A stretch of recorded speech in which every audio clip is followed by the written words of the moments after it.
누가복음 21장 20절에서 28절의 말씀 우리 다 함께 같이 합독하도록 하겠습니다. 너희가 예루살렘이 군대들에게 에워싸인 것을 보거든 그 멸망이 가까운 줄을 알라. 그때에 유대에 있는 자들은 산으로 도망갈 것이며 성내에 있는 자들은 나갈 것이며 촌에 있는 자들은 그리로 들어가지 말지어다. 이 날들은 기록된 모든 것을 이루는 징벌의 날이니라. 그 날에는 아이벤 자들과 젖먹이는 자들에게 하가 있으리니 이는 땅에 큰 환난과 이 백성에게 진노가 있겠음이니라. 그들이 칼날에 죽임을 당하며 모든 이방에 사로잡혀 가겠고 예루살렘은 이방인의 때가 차기까지 이방인들에게 밟히리라.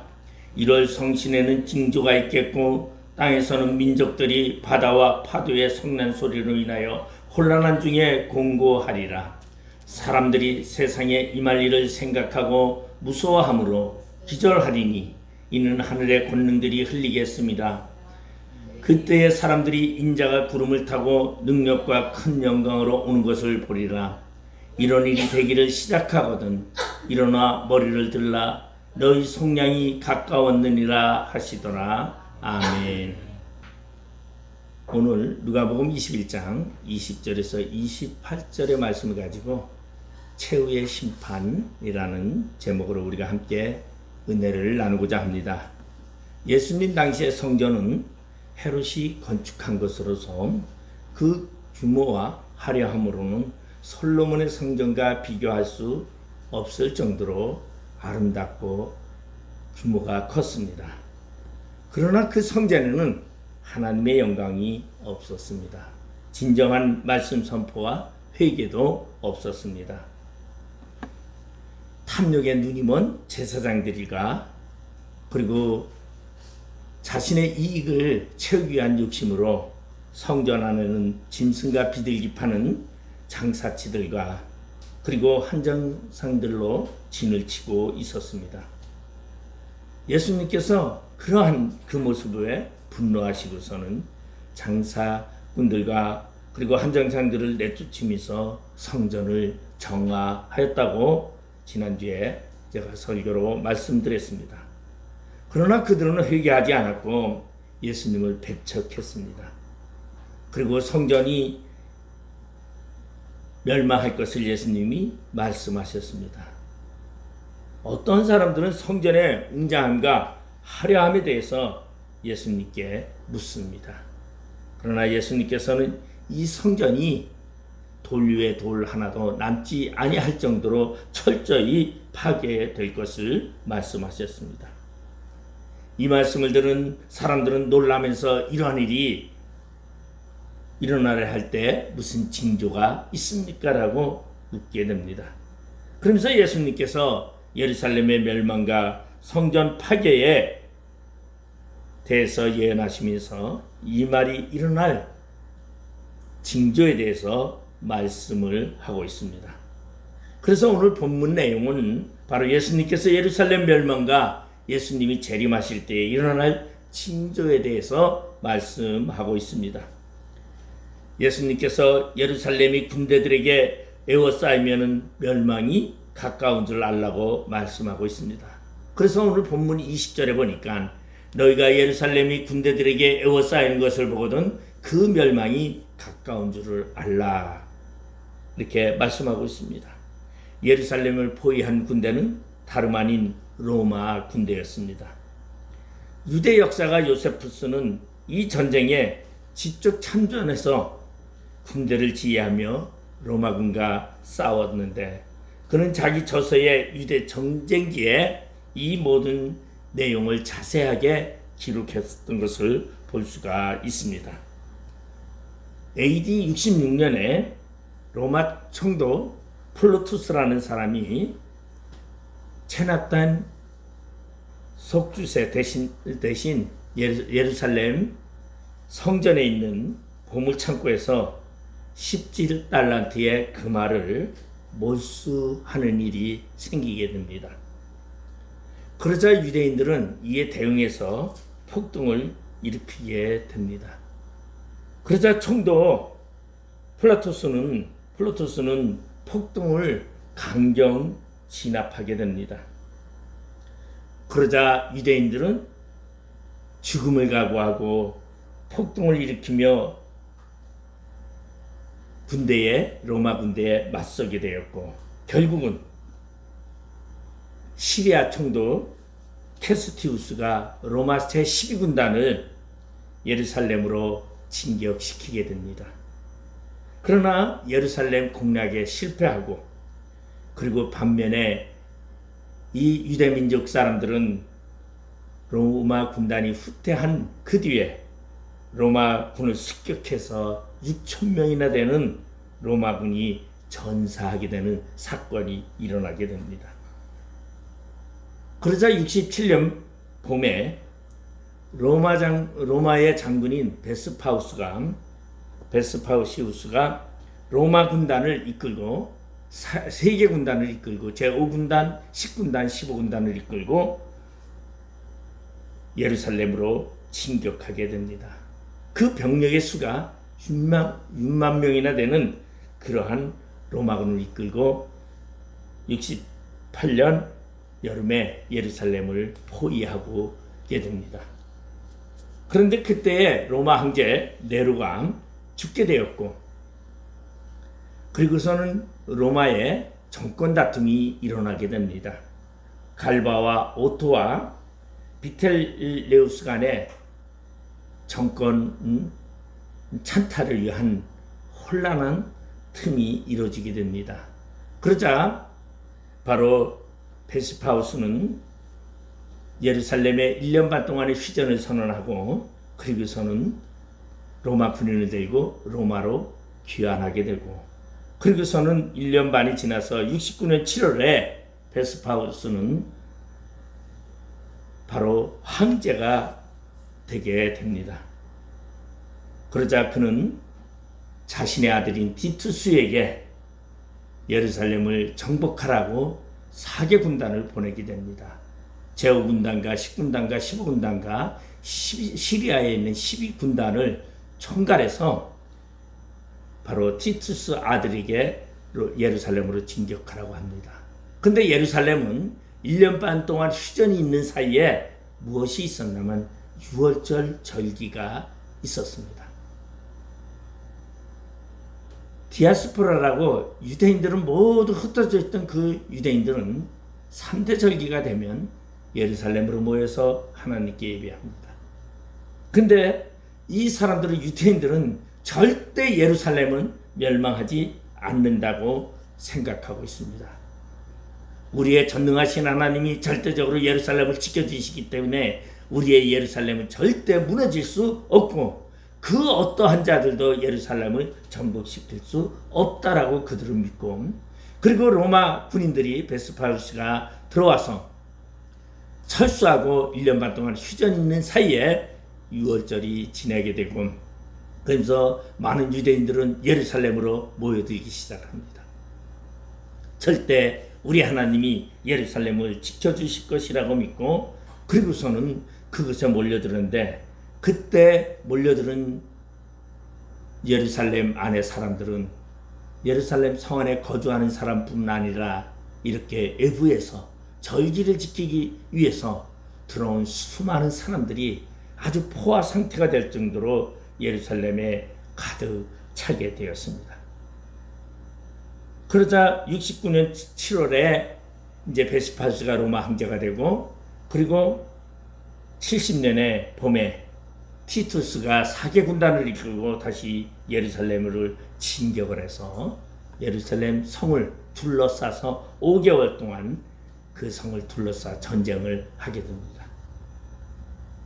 결국은 AD 70년 9월에 예루살렘은 함락되고 사망자가 110만 명이요 포로가 9만 7천 명이나 되게 됩니다. 예루살렘이 함락되기 전에 이미 예루살렘 안에 있던 유대인들은 그 성 안에서 엄청난 사람들이 밀집해 있음으로 말미암아 성 밖을 나가지 못함으로 그들에게 기근과 전염병이 돌기 시작합니다. 전쟁이 일어나서 그들이 죽기 직전에 이미 수많은 사람들의 시체가 죽어 나가게 된 사건이 일어나죠. 예루살렘이 함락된 뒤에 헤로디온과 마카이로스라는 성들은 맥없이 무너지고 우리 마사다라는 성이 버티게 됩니다. 이 마사다라는 성은 3년 동안 항거하다가 3년째 되는 해야 73년에 함락되는데, 함락될 때 모든 남자들이 자결을 하고 거기서 살아남은 사람은 어린 소녀와 노인네들로 10명밖에 남지 않은 사건입니다. 이 역사는 세계적인 역사로도 전례가 없는 그러한 역사입니다. 그러면 그들이 예루살렘에서 5개월 동안 로마 군인이 와서 그들을 포위했을 때 그들의 상황은 어떠했을까요? 그들은 먹을 것이 없었습니다. 사람은 엄청나게 많이 몰려들었습니다. 각 도처에서 다 들어와 절기를 지킨다고 그곳에 있었고 하나님이 보호하신다고 그곳에 있었기 때문에 수많은 사람들이 거의 밀집도가 굉장히 높은 그러한 상황 속에서 그들은 먹을 것이 없어서 무엇을 먹냐면 자신의 어린아이까지 젖먹이까지 잡아먹는 그러한 상황에까지 이르게 된 것이 바로 AD 70년의 예루살렘 성안의 이야기입니다. 그리고 그들이 죽었을 때는 110만 명이라는 그 적은 예루살렘 성안에 110만 명이라는 자가 사망을 했고, 그리고 9만 7천 명이라는 사람이 포로로 잡혀가 콜로세움 경기장을 짓는 노예로 전락하게 됩니다. 2000년의 오랜 역사를 자랑하던 그 예루살렘이 철저히 멸망하는데 예수님의 예언처럼 돌 위에 돌 하나도 남지 않을 정도로 처참한 그러한 멸망의 사건이 있게 됩니다. 바로 이러한 것을 위하여 예수님께서는 이렇게 말했습니다. 21절에 보면은 그때에 유대에 있는 자들은 산으로 도망갈 것이며 성내에 있는 자들은 나갈 것이며 촌에 있는 자들은 그리로 들어가지 말지어다라고 말하고 있습니다. 너희 성 안에 있는 자들이여 산으로 도망가라. 그리고 너희 촌에 있는 자들이여 산으로 도망갈지어다. 그리로 들어가지 말라. 왜? 예루살렘 성 안에 110만 명이나 사명하고 9만 7천 명이 포로로 잡혀갔습니다. 그런가 하면은 마카이로스와 헤로디온의 사람들이 전멸했습니다. 그리고 마사다라는 요새도 10명의 사람만 살아남고 전부 몰살한 사건 이야기입니다. 오늘 말세가 되고 종말이 되었을 때 성 안에 있지 말고 산으로 도망하라고 예수님이 말씀하고 있습니다. 예루살렘이 군대들에게 에워싸이는 것을 보거든 산으로 도망하라고 말씀하는 것입니다. 우리 그러면 이 시대의 상황을 한번 살펴볼까요? 전쟁이 일어나면 산으로 도망하는 것이 아니라 그 당시에는 성 안으로 도망해야 했습니다. 왜냐하면 성 안은 요새였습니다. 대부분이 성은 뒤편에 산을 두고 그리고 성을 짓게 되고 둘러싸서 성으로 견고한 성읍이 되고 자신을 보호하는 것이 대개 성이었고 요새였기 때문에 성으로 피신했습니다. 그리고 성이라는 곳은 방어시설과 군대가 진치고 있는 곳입니다. 특별히 예루살렘은 천혜의 요새였습니다. 그런데 예수님께서 예루살렘에서 너희들은 나와 산으로 도망하라고 말하고 있습니다. 처음에 유대인과 로마의 전쟁에서는 유대인들이 이겼습니다. 그래서 그들은 자신들이 이기기에 하나님이 자신의 편이라고 생각을 했습니다. 유대인들이 로마를 처음에 이기며 로마군들을 몰살해서 우리 보면은 역사에 보면은 웅덩이에 파서 시신들을 전부 다 묻어두는 사건이 나옵니다. 그렇게 로마군이 패했지만은 로마의 베스파시우스가 3개 군단을 이끌고 쳐들어왔을 때 그들이 네로 황제의 죽음으로 말미암아 물러갔지만 그들이 진짜 물러간 것은 아니었어요. 그러나 그 당시에 예루살렘에 있던 많은 유대인들은 하나님을 찬양하며 적군이 물러갔다고, 하나님이 지켜주셨다고 그들은 성 안에서 찬송을 했습니다. 그리고 그들은 우리를, 그 누구도 우리를 해할 수가 없다고 그들은 몰려들었고, 그것이 가장 거짓 예언자가 난립하는 그러한 곳이 예루살렘 성이 되었습니다. 그러나 이때에 예수님의 이 예언대로 성을 나와 산으로 피신한 자들이 있었습니다. 그들은 바로 유대 기독교인들이었습니다. 예수님을 믿는 사람들은 예수님의 이 예언을 받아들여서 성 안에 있지 아니하고 그들은 나와 성 밖에, 그리고 먼 성으로 이주해서 그곳에 가서 그들은 살아남게 되는 역사가 있게 됩니다. 바로 산으로 도망하라는 것을 우리는 한번 생각해 봐야 합니다. 산으로 도망하라는 것은 무엇을 말하고 있습니까? 말세의 성도들이 세상의 도시에 남지 아니하고 산으로 도망하라는 이야기는 오늘 말하고 있는 저러한 자연의 산을 말하고 있는 것이 아닙니다. 이 산은 바로 신령한 시온산을 가리키는 것입니다. 이것은 하나님이 계신 곳을 의미하는 것입니다. 말세에 하나님을 의지하라는 것입니다. 너희들이 말세에 세상을 의지하지 말고, 세상의 견고한 군대를 의지하지 말고, 세상에 견고한 어떠한 것들을 의지하지 말고 하나님을 의지하라고 말하는 것입니다. 그래서 갈라디아서 4장 26절에 보면 오직 위에 있는 예루살렘은 자유자니 곧 우리 어머니라. 그런가 하면 계시록 14장 1절에 보면 또 내가 보니 보라 어린 양이 시온산에 섰고 그와 함께 14만 4천이 서 있는데 그들의 이마에는 어린 양의 이름과 그 아버지의 이름을 쓴 것이 있더라고 말씀하고 있습니다. 우리 구주 예수 그리스도만이 환난날에 피할 수 있는 산성이요 요새라는 것입니다. 어떠한 환난과 재앙이 닥쳐도 최후의 심판의 날이 온다 할지라도 예수 안에 피한 자는 안전할 수 있고 구원을 받는다라는 것입니다. 다시 말해서 너희의 피난은 예수라는 것입니다. 예수 안에 있는 자만이 살아날 수 있다는 것입니다. 여러분, 재앙과 환난이 닥칠 때 우리도 예수와 함께 동행하는 삶, 예수의 말씀에 따르는 그러한 삶이 되어야 한다는 것입니다.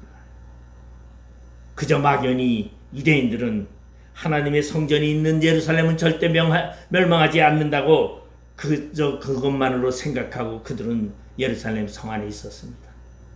여러분, 우리도 보면은 막연히 그러한 신앙을 가지고 있는 자들이 너무나 많습니다. 어떠한 사람은요, 성경을 가지고 성경만 있으면 귀신을 다 내쫓는다고 성경만 들고 있는 사람 많습니다. 힘들 때 가슴에 성경을 품고, 무서울 때 성경을 품고 잡니다.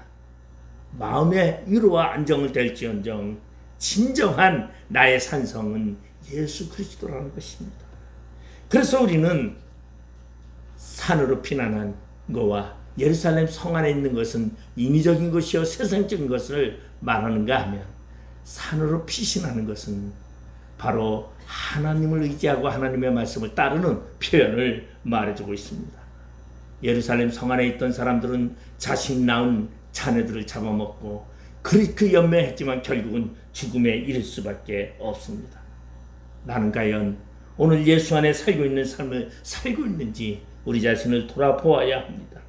오늘 두 번째로 24절에 보니까 그들이 칼날에 죽임을 당하며 모든 이방에 사로잡혀 가겠고 예루살렘은 이방인의 때가 차기까지 이방인들에게 밟히리라고 말하고 있습니다. 최후의 심판의 날, 그날은 기록된 징벌의 날이었습니다. 심판의 날이었습니다. 유대전쟁을 지휘하던 로마 장군 베시파우스는 69년 7월에 항제로 추대되었습니다. 항제가 된 베스파시우스는 그의 아들 티투스에게 유대 전쟁의 지휘권을 맡겼습니다. 결국은 티투스는 70년 봄에 4개 군단을 이끌고 예루살렘을 포위했습니다. 예루살렘 성에는 그 당시에 유월절 절기를 지키기 위해서 수많은 사람들이 모였습니다. 그리고 예루살렘 성 안에 안전할 것이라고 믿었습니다. 우리 이때 살아남은 사람 단 한 사람이 있죠. 바로 성경을 보급하고 그리고 이스라엘의 3대 랍비인 한 사람만이 이곳에서 살아남게 됩니다. 가짜 죽음, 장례를 가짜 관 속에 한 사람을 간 속에 놓고서 그리고서는 로마 군인에게 지나서 장례 치르는 것으로 해서 살아남은 한 사람 말고는 예루살렘의 성에 110만 명이나 되는 그 사람들이 다 죽고 9만 7천 명은 로마로 끌려가 콜로세움 경기장을 공사하고 그리고 그들은 로마의 노예로 있었던 것을 볼 수 있습니다. 이 숫자는 그 당시에 이스라엘의 거의 모든 국민이 다 죽고 남은 사람은 로마의 노예로 끌려갔던 그러한 때입니다. AD 70년에 티투스에 의해서 9월에 예루살렘은 결국 망하고 맙니다. 멸망하고 마죠. 딱 부서지지 않은 벽 하나가 있습니다. 그 벽이 오늘날까지 이루어지고 있죠.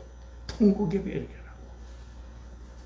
그것은 바로 예루살렘 성전의 헤롯 성전의 앱스 지성소 있는 맨 뒷부분인데 왜 이곳만 남았냐면 이곳엔 금이 없었습니다. 다른 벽에는 금으로 치장했기 때문에 전부 금이 녹아내리면서 그리고 금 때문에 돌 위에 돌도 남지 않았지만 이 지성소 안에 있는 이 벽 하나는 금이 없었기 때문에 오늘날까지 남아서 예루살렘의 그 무너짐을 통곡하면서 오늘날까지도 그 통곡의 벽은 많은 유대인들이 모여 그곳에서 회개하고 하나님께 기도하는 그러한 곳이 됐습니다. 예수님이 예언한 대로 수많은 사람들이 죽고 포로로 끌려갔습니다. 예루살렘은 멸망하는 날 예수님은 이런 말씀도 했습니다. 23절에 보면 그날에는 아이벤 자들과 젖 먹이는 자들에게 화가 있으리니 이는 땅에 큰 환난과 이 백성에게 진노가 있겠음이니라. 임신한 여자들과 젖 먹이는 엄마들은요, 우리는 항상 세상에서는 가장 먼저 보호해야 하는 사람이었습니다. 우리 어려운 배가 침몰하거나 불이 나거나 이러할 때에 가장 먼저 누구를 보호합니까? 어린아이나 그리고 부인과 임산부와 노약자를 보호합니다. 그런데 이날에는 어린아이와 노약자들이 보호를 받지 못한다는 것을 말해주고 있습니다. 왜? 그 정도의 세상의 질서가 유지되지 못한다는 것을 말해주고 있습니다. 결국은 유대인들의 처참한 폐허 속에서 유대인들은 자신의 생명을 이어갈 수가 없었습니다. 그래서 22절에 보면 이 날들은 기록된 모든 것을 이루는 징벌의 날입니다. 예루살렘 멸망의 날은 징벌의 날, 심판의 날은 세상이 다 징벌되는 날입니다. 결국은 어느 정도 처음 태양과 처음 하늘도 다 녹아내리는 그러한 징벌의 심판이 있는 날이라는 것을 말해주고 있습니다. 왜 심판을 받습니까? 하나님의 말씀에 따르지 아니하고 하나님의 말씀을 지키지 아니하고 하나님을 경외하지 않은 재앙이라는 것입니다. 그래서 신명기 28장 52절에서 57절에 보면 하나님의 말씀을 지키지 아니하고 우상을 섬길 때 나타나는 재앙을 이렇게 설명하고 있습니다. 그들이 전국에서 내 모든 성읍을 에워싸고 내가 의뢰하는 높고 견고한 성벽을 다 헐며 내 하나님 여호와께서 내게 주시는 땅의 모든 성읍에서 너를 에워싸리니 내가 적군에게 에워싸이고 맹렬한 공격을 받아 곤란을 당함으로 내 하나님 여호와께서 내게 주신 자녀 곧 내 몸의 소생의 살을 먹을 것이라.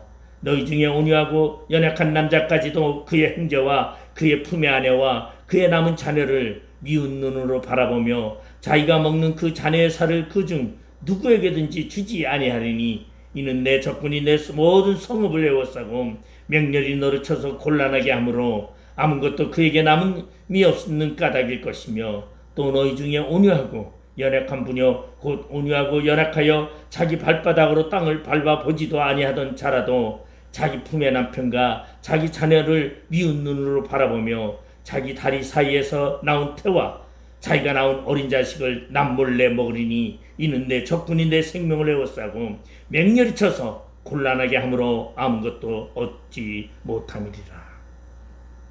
이 신명기의 이 말씀이 그대로 예루살렘에서 일어났습니다. 이때에 엄마가 자신의 새끼를, 자신의 아이를 실제적으로 잡아먹는 사건이 이때에 일어난 사건들이었습니다. 그러한 때가 되면 바로 종말의 때여 심판의 때라는 것을 말해주고 있습니다. 그리고 그 자식을 먹는데 그것을 남에게 주지 아니하고 몰래 숨겨둬서 혼자서 먹는다라고 신명기서는 말하고 있습니다. 얼마나 비참한 내용입니까? 예수님께서 예루살렘에 입성하신 후 예루살렘을 보시면서 울면서 멸망을 예언했습니다. 예수님께서 예루살렘에 낙이 타고 입성하신 후에 그 예루살렘 성을 바라보면서 우셨습니다. 예수님이 세상에 오셔서 3번 우셨습니다. 바로 이때 예루살렘의 심판을 생각하면서 우셨습니다. 누가복음 19장 41절에서 44절에 보면 가까이 오사 성을 보시고 우시며 이르시되 너도 오늘 평화에 관한 일을 알았더라면 좋을 뻔하였거니와 지금 내 눈에 숨겨졌도다. 날이 이를지라 내 원수들이 토튼을 쌓고 너를 눌러 사면으로 가두고 또 너와 및 그 가운데 있는 내 자식들을 땅에 메어치며 돌 하나도 돌 위에 남지 아니하리니 이는 내가 보살핌 받는 날을 알지 못함으로 인함이라 하시니라. 이미 예수님께서 예언하신 사건이었습니다. 심판의 날. 이것은 예루살렘의 멸망은 단순히 비극의 날이 아니라 하나님의 심판의 날이었습니다. 예루살렘을 에워싸고 함락시킨 로마 군대는 하나님의 심판의 도구였더라는 것입니다. 하나님의 심판의 날이 바로 종말의 때인 것을 말씀해주고 있습니다. 그런가 하면 25절에 보면 1월 성신에는 징조가 있겠고 땅에서는 민족들이 바다와 파도의 성난 소리로 인하여 혼란 중에 공부하리라. 오늘 25절서부터 이제 세상 종말에 대한 것으로 이야기하고 있습니다. 예수님께서 예루살렘 멸망을 예언하시면서 예수님이 재림하는 마지막 날에 대해서 말씀하고 있습니다. 예루살렘 멸망은 너무나도 비참하고 비극적인 사건이었습니다. 또한 마지막 때의 서막이기도 합니다. 예수님께서 마지막 날이 다가올 때에 천체의 이상이 있을 것을 말하고 있습니다. 이 말은 다시 말해서 1월 성신에는 징조가 있겠고 마태복음에는 태양이 녹아내리고 하늘이 녹아내린다고 말하고 있습니다. 그것이 바로 마지막 때의 징조입니다. 이 말은 다시 말해서 요새 말하면 엘니뇨 현상이니 무슨 현상이니 천지가 변화되고 있습니다. 개변이 일어나고 있습니다. 태풍과 쓰나미가 몰아닥치며 해일이 마을을 뒤덮습니다. 이러한 자연재해가 빈번히 일어나고 있다는 것입니다. 이 이유는 인간의 어리석음과 인간의 욕망이었다는 것입니다. 이러한 현상을 보면서 우리는 하나님을 의지해야 합니다. 예수님께서는 사람들의 숨이 멈춰 죽을 만큼 무서운 일이 일어날 것이라고 말하고 있습니다. 그래서 26절에 보면 사람들이 세상에 임할 일을 생각하고 무서워함으로 기절하리니 이는 하늘의 권능들이 흔들리겠습니다. 징조들이 일어나는데 두려워서 무서워서 기절한다고 말하고 있습니다. 지난 주일날 저희가 몽골을 갔는데 몽골에 도착하니까 밤이었어요. 근데 저희가 도착하니까 그때 거의 비가 왔다고 해요. 비가 엄청나게 쏟아지더라고요. 몽골에서는 그렇게 비가 많이 오질 않는데 그때 엄청나게 쏟아지는데 저희가 반팔 옷을 입고 거기서 빗속에 이제 차 있는 데 가고 짐을 옮기곤 했습니다. 그런데 그 비가 얼마나 차가운지 그 겨울에 늦가을과 초겨울에 진눈깨비 내리는 것처럼 얼마나 찬지 우리 같이 갔던 한 목사님은 감기가 걸릴 정도로 그렇게 우리 전부 다가 감기기가 다 있었습니다. 우리가 생각할 때는 우리 대한민국에 더우니까 아무리 몽골이라 해도 거기서 거기겠지. 엄청나게 차이가 있더라. 그러면서 제가 느낀 게, 이 우리가 살고 있는 이 세상에서도 조그만 기후의 차이가, 비행기로 3시간 반 거리의 차이가 이렇게 많이 나는구나. 그런 생각을 했습니다. 자연현상이요. 얼마나 엄청나냐면, 우리 인천에는 비가 엄청나게 쏟아졌다고 합니다.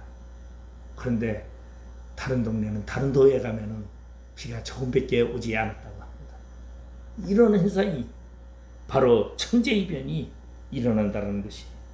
근데 그런 천재이변이 일어나는데 이제 얼마나 무서운지 기절할 지경으로 천재지변이 일어난다는 것이. 하늘의 권능이 흔들린다는 것은 우주적인 심판을 말하고 있습니다.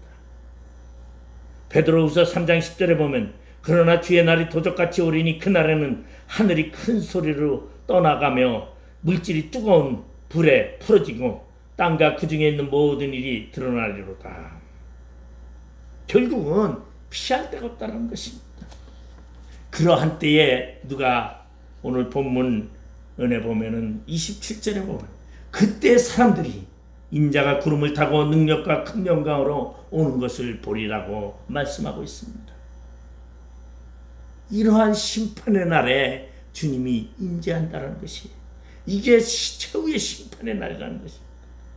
주님이 오시는 것은 구름 타고 오신다는 것은 무슨 뜻입니까? 영광 중에 온다는 것입니다.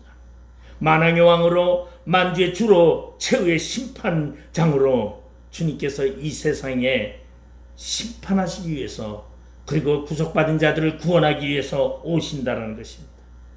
그래서 성도들에게는 영광의 날이요 심판받는 자들에게는 최악의 날이라고 말하고 있습니다. 그래서 우리는 종말 때를 심판과 구원이라고 말하고 있습니다. 여러분, 우리는 구원받는 자의 삶을 살아갑니다. 그렇기 때문에 더욱더 예수를 의지해야 합니다. 오늘날 우리 세상을 바라보면 진정으로 하나님의 재림의 때가 다가왔음을 우리는 알 수 있습니다. 그러면서 주님께서는 28절에 이런 말씀을 했습니다. 이런 일이 되기를 시작하거든 일어나 머리를 들라 너희 속량이 가까워왔느니라 하시니라. 이러한 징조들이 나타나거든 주님의 임재가, 재림이 가까웠으니 너희들은 머리를 들라고 말하고 있습니다. 머리를 들으라는 것은 기쁜 마음으로 주님을 맞이하라는 것입니다. 여러분, 우리는 주님을 맞이하는 그러한 신앙에 거하고 그러한 믿음을 가지고 살아가야 합니다. 구원받은 자들은 주님이 오시는 그날을 기다리고 있지만 심판받을 자들은 주님이 오시는 그날을 더디어 오기를 기다린다는 것입니다. 그러나 분명한 것은 영광의 주님이 오시는 그날 우리는 영광의 나라, 하나님의 나라에 들어가게 된다는 것입니다. 계시록 21장 3절 4절을 보면 내가 들으니 보좌에서 큰 음성이 나서 이르되 보라 하나님의 장막이 사람들과 함께 있으며 하나님이 그들과 함께 계시리니 그들은 하나님의 백성이 되고 하나님은 친히 그들과 함께 계셔서 모든 눈물을 그 눈에서 닦아주시니 다시는 사망이 없고 애통하는 것이나 곡하는 것이나 아픈 것이 다시 있지 아니하리니 처음 것들이 다 지나갔음이니라고 말씀하고 있습니다. 그날이 우리 눈앞에 다가오고 있습니다. 우리 머리를 들고 주님을 바라보시기를 바랍니다. 우리 더욱더 이후에 하나님을 사랑하는 마음으로 주님 안에 거하는 삶을 날마다 이어가기를 주님의 이름으로 축원드리겠습니다. 기도하시겠습니다. 아버지 하나님, 은혜를 감사드립니다. 세상에 종말이 점점 다가오고 있습니다. 이러한 때에 주님을 바라보며 주님을 의지하며 주님을 찬양하는 자 되게 하여 주시옵소서. 천지의 지변과 세상의 권력의 횡포 속에서도 세상을 바라보는 것이 아니라 주님을 바라보게 하여 주시옵소서. 그리고 주님을 맞을 준비되어 있는 자 되게 하여 주시옵소서.